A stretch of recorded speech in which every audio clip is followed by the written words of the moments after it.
Coco, welcome back to Melbourne. How are you feeling as we head into the first Grand Slam of the year? Yeah, I'm really excited to be back here and, excited to start off the Grand Slam season. Any questions, please? No? Questions? It's a short one.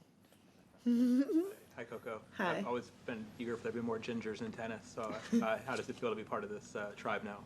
It feels good. I thought it would help me out, considering there's another ginger doing really well. So maybe it'll give me some luck because he has a pretty good record here and I don't. So we'll see. Yeah, Matt. Hey, Coco.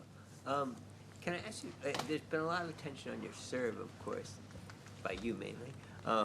But in addition to that, on the forehand as well. Can I ask you about a certain kind of forehand you hit? Well, I guess it's what you do when you're on defense and you sort of like go back and you do like a hop skip kind of thing. Is that something you've always done since you were little, or did you teach it to yourself? Do you know what I'm talking about? Yeah, where you kind of jump do. into it? I mean, the one I'm on my back leg? Yeah. I mean, it's something I work on. I actually don't know when the first time I hit that shot. So I don't really know. It is something I work on now, like making it more consistent and better. But I have been doing it for a while, but I don't really recall like someone ever teaching me it. It just kind of happened. Sorry, I wish I had a better answer. Well, you say you work on it. Like, Yeah. It's a strategic thing that you use for a certain reason? I don't like. It's not a strategic thing. It's just when I'm on defense, instead of like squatting down, I think like a lot of girls do. I think with the type of forehand I have, it's just better to do that, which is what most of the guys do. So yeah, I think it's just the way my swing is, because I do have a bigger swing, that it's better to just give myself room instead of like some girls like can squat and just like do it like Kerber. But she obviously has a way shorter swing than I do. It's a perfectly excellent answer. Okay, thank you. Jonathan. Hey, Coco. There's this ongoing issue about players and prize money, and how much kind of the ratio between revenue and prize money there is at the Slams. Yeah. And I think I'm right in saying you were part of the group who spoke to Slams at the French Open. Yeah. I'm just wondering how you feel at the moment about that topic, where it's at, and you know, how much the AO is giving in terms of prize money this year. Are you kind of content with how things are progressing or not? Yeah, I mean, from my understanding, like they obviously increased the prize money this year, but the percentage I think is still of revenue comparison is still not where we would like it. And yeah, I think there's still further conversations that had to be had, not just with Australian Open, but with all the slams. And we have player representatives that have been working really hard to do that a lot for us, because we can't be in person as often. But yeah, I would like to, well, for my last update, the collective feeling is that, yes, there's been progress, but I still think it's not where we would like to see it. But we are grateful for the progress that has been made. You think there'll be more engagement this year?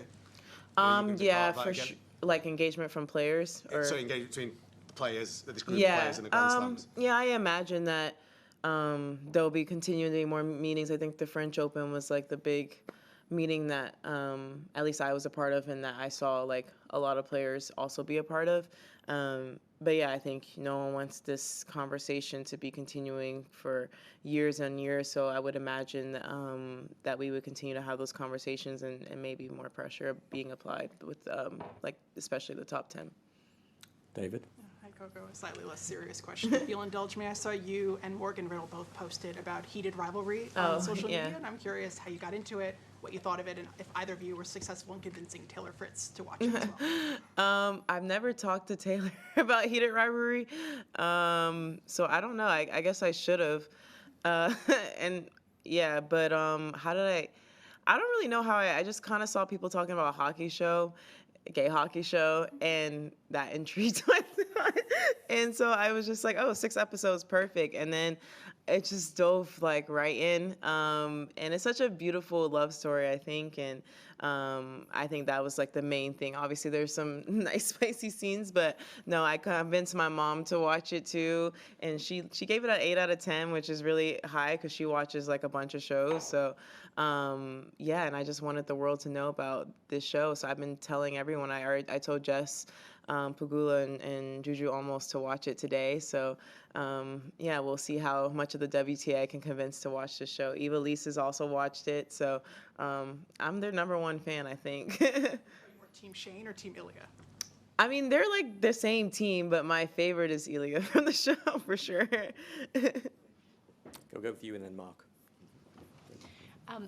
I'm interested in your leadership and some of the skills that you have in what you do on the court and how other people can learn from that. So going into a tough draw like this, what are some of the techniques you use to keep your mind on the job and not be distracted by all of the stuff around?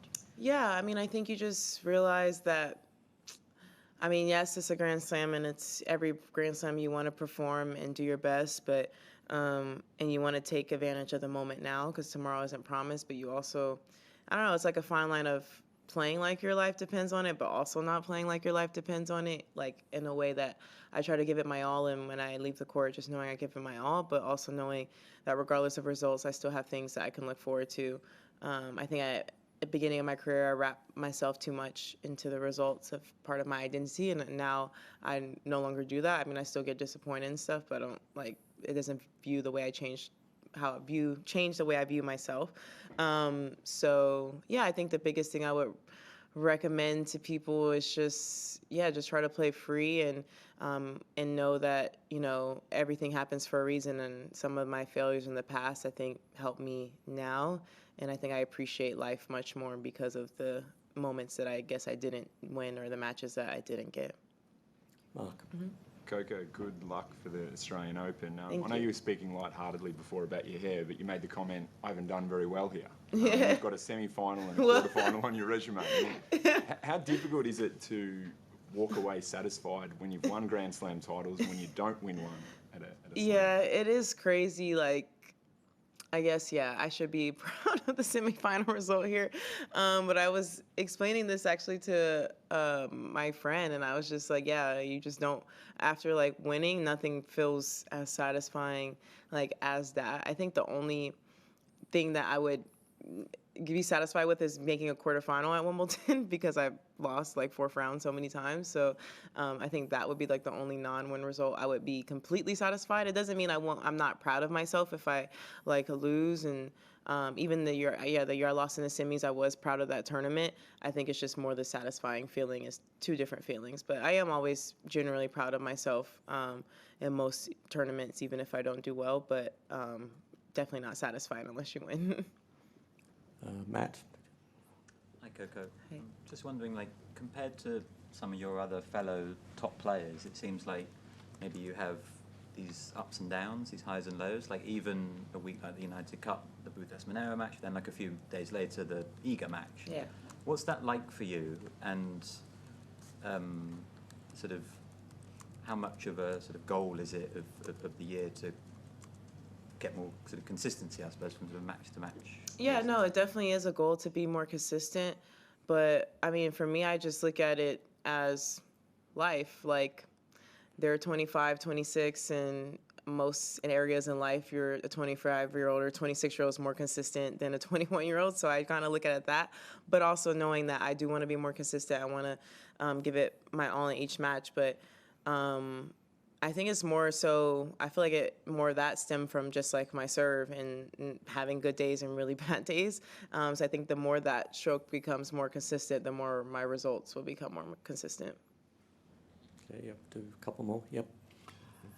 A little bit more serious questions getting into the tournament. Your first match against Camilla, again, you played with her in China. Mm-hmm. How's that preparation going? What can you tell us about that game? Yeah, I mean, she's a great player, good baseliner. I remember our match from China was, I think, a tough first set, and then I was able to run with it in the second. But yeah, I think it will be a tough one. And yeah, that's all I have to say. I haven't really thought about the match too much yet. Mm-hmm.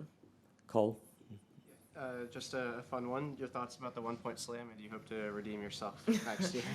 It was really cool, and no, I don't hope to redeem myself. I will play for sure, but I didn't expect to win. I was telling everyone that was not going to happen. People are like, "What are you going to do with the money?" It's like it's not going to me. So, but I would think I did say I wanted an amateur to win, and I think that the best case scenario happened. We had an amateur in the finals versus Joanna, who's became like a celebrity overnight, which I think was really cool.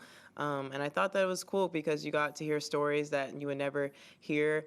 My only, not complaint, but like I watched the qualifying rounds because my hitting partner was doing it. And I think that some people had to win like 6 rounds to make it to the Rod Laver. And I felt like that was a lot because there was a couple cool stories that were from the qualifying rounds that I was there that I wish some people got to see on Rod Laver. Like there was a guy promoting paraplegic tennis, and no one saw him. And there was another older lady who had like the best outfit. So I think the qualifying rounds for the real amateurs, because there were some fake amateurs, because my hitting partner was an amateur and he was 200 in the world.